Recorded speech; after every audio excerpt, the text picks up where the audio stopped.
6 दिन के बालक के रूप में थे, तब उनका हरण करके ले गए, वह अपनी माता से दूर हो गए। और आज जब बड़े हो गए, बड़े होकर के अपनी माता को प्राप्त करते हैं।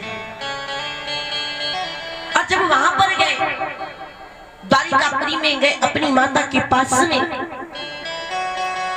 रुक्मिणी माता उनसे मिलकर के बहुत ही प्रसन्न हो जाती है, अपने पुत्र को हृदय से लगा लेती है। श्री सुखदेव जी महाराज बोले, हे राजन, इस प्रकार से माता रुक्मिणी को अपने पुत्र की प्राप्ति होती है, वह अपने पुत्र को प्राप्त करती है। बोले कोई धर्म। तभी एक दिन वह उस मणि को अपने गले में धारण करके जहाँ कहीं भी जाते तो उस मणि को अपने गले में धारण करके लेके जाते थे। अब एक दिन अपने गले में उस सिमंतक मणि को धारण करके और वह द्वारिका को पहुंचते हैं। जब द्वारिका को गए, द्वारिका में जाकर के जब पहुंचे, सभी द्वारिकापुरवासी देखने लगे।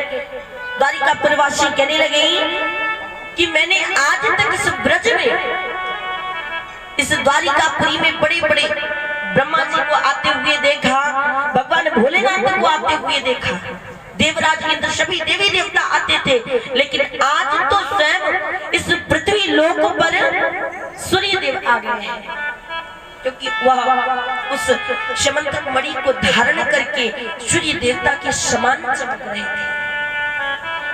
दौड़ते हुए आए, आकर के भगवान से कहने लगे, रे प्रभु, आज तो हमारी नगरी में साक्षात सूर्य देवता आ गए हैं। भगवान बड़ी चिंतित हो, क्योंकि सोच में पड़ गए कि सूर्य देवता में तो इतनी, उनका तेज इतना विशाल है कि उनके समक्ष कोई टिक नहीं सकता, वह जल करके भस्म हो जाएगा। और सूर्य देवता का पृथ्वी लोक पर आना यह तो असंभव है, यह कैसे हो सकता है।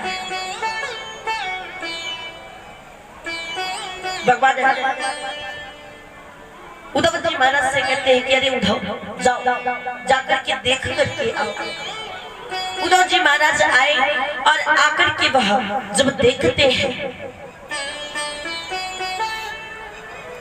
तो देखिए, यह तो राजा शतराजित है जो कि समंतक मणि को धारण किए हुए हैं, जिसके कारण यह सूर्य के समान चमक रहे हैं।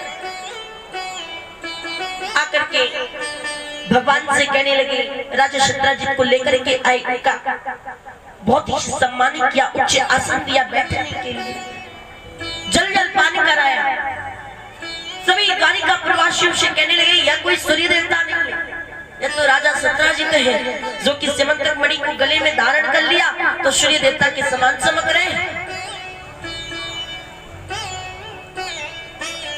भगवान बहुत ही उनका सम्मान करते हैं। जब राजा शतराजित जाने लगे तो भगवान कहते हैं कि हे राजा, ये जो आपने समंतक मणि को धारण कर रखा है, यह मणि आपके किसी काम की नहीं है। आप इस मणि का क्या करेंगे? ऐसा करें कि आप इस मणि को हमें सौंपें, क्योंकि अगर हमें दे देंगे तो इससे जो 170 तोला सोना प्राप्त होता है, इससे मैं अपनी प्रजा का पालन करूंगा। मेरी इतनी बड़ी प्रजा है और आप क्या करेंगे इतना धन का। अब जैसे इतना कहा तो राजा शतराजित ने मना कर दिया, और मना तो किया, वहां पर एक क्षण भी टिके नहीं, क्योंकि सोचने लगे कि यह कन्हैया मांग रहा है, हम नहीं दे रहे, कहीं ऐसा ना हो कि छीन ले। इसलिए तुरंत वहां से निकल के लिए रुके भी नहीं, तुरंत वहां से जाने लगते हैं। भगवान राजा शतराजित को रोकते रह गए, अरे महाराज ना दे, लेकिन रुके तो सही। लेकिन राजा शतराजित रुकते नहीं है, वहां से चले जाते हैं, अपने राज्य को चले गए। इधर एक दिन उनके जो भाई प्रसेनजीत थे, वो उस समंतक मणि को धारण करके वन में शिकार खेलने के लिए गए। क्योंकि वह सूर्य के समान चमकता था। तो वह सोचने लगे कि क्यों ना मैं भी इस मणि को धारण करके जाऊं। उस मणि को धारण करके जब निकले तो मार्ग में एक सिंह मिलता है। सिंह जब चमकती हुई मणि को देखता है तो वह वहीं पर प्रसेनजीत का प्राणांत करके उस मणि को लेकर के जाने लगता है कि ऐसा लगता है कोई महामूल्य मणि है, कोई बहुत ही मूल्यवान है। अब वह वहां से लेकर के गया तो मार्ग में एक भालू मिलता है। वह भालू कोई और नहीं थे, जामवंत जी महाराज थे। जामवंत जी महाराज जब मिले तो वह उस सिंह को मार देते हैं और उस मणि को लेकर के गए, अपनी पुत्री जामवती जी को दे दिया। जामवती जी एक भालू की पुत्री थी, वो भी उस मणि को लेकर के खेलने उन्हीं के समान थे। कुछ दिन व्यतीत हुआ, जब प्रसेनजीत लौट करके ही नहीं आते हैं तो राजा शतराजित बड़े सोच में पड़ गए कि जाने मेरा भाई कहां पर रह गया, जाने कहां पर है, अभी तक लौट करके नहीं आया। और पुनः एक दिन अपनी पत्नी से कहने लगे, देवी जी से अपने कि हे देवी एक बात कहूं। बोले कहे स्वामी।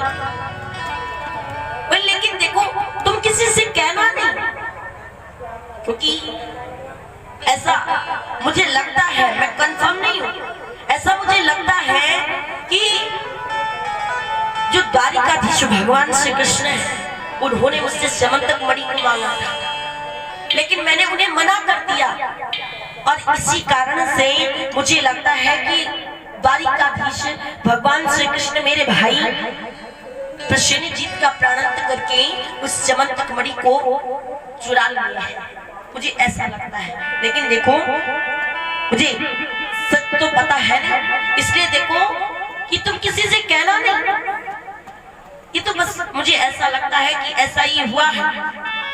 बोले कि ठीक है स्वामी, मैं किसी से नहीं कहूंगी। वह तो वहां से चली गई। अब बैठ करके जो उनकी पत्नी थी देवी जी, वह सोचने लगी कि जाने क्या हुआ होगा, यह सत्य है कि झूठ है। तभी उनकी दासी आई जो सबसे प्रिय दासी थी, उनकी हर एक कार्य को करती थी। आकर के कहने लगी, रानी क्या बात है, आप इतनी चिंतित क्यों है?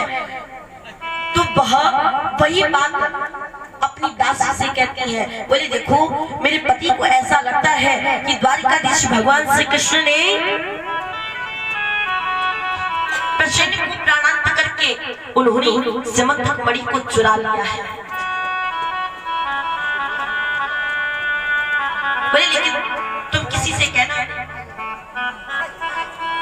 वह दासी जाकर के दूसरी दासी से कहती है, दूसरी दासी जाकर के दूसरी से कहती है, और एक दूसरे के कर्ण प्रतिकर्ण होते हुए महाराज ये बात पहुंच गया द्वारिकापुरी में।